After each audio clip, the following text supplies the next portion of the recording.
നാം നിനക്ക് നൽകിയ വരദാനത്തെ ദുരുപയോഗിക്കരുത് താരകാസുര. പാതാളത്തിലേക്ക് മടങ്ങിപ്പോകും. ഇല്ല മഹാദേവ. നീ നിന്റെ നിർണയത്തിൽ ഉറച്ചു നിൽക്കുകയാണെങ്കിൽ താരകാസുര, പിന്നീട് നാം തന്നെ നിന്നെ തടയേണ്ടതായി വരും. അങ്ങേക്ക് എന്നെ തടയുവാൻ സാധിക്കുമോ? അത്രയ്ക്ക് സാമർഥ്യമുണ്ടോ അങ്ങേക്ക്? മഹാദേവ, മൃത്യുഭയം ഉളവാക്കി എന്റെ സേനയെ തകർക്കുവാൻ അങ്ങേക്ക് സാധിക്കുന്നതല്ല. മതിഭ്രമത്താൽ തന്നെ സ്വന്തം നാശവും സംഭവിക്കും താരകാസുര.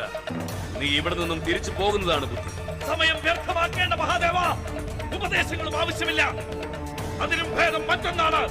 ഈ നിരാശ്രയനായ ദേവന്മാർക്കായി ഒരു ആശ്രമം ഉണ്ടാക്കി കൊടുക്കും മഹാദേവ. നിൽക്കൂ താരകാസുര. നിന്നെ വധിക്കുവാൻ നമുക്ക് കഴിയില്ല എന്നത് സത്യം തന്നെയാണ്. എന്നാൽ നിന്റെ അഹങ്കാരത്തിൽ നിന്നും അരാജകത്വത്തിൽ നിന്നും ത്രിലോകത്തെ രക്ഷിക്കുവാൻ നമുക്ക് സാധിക്കും.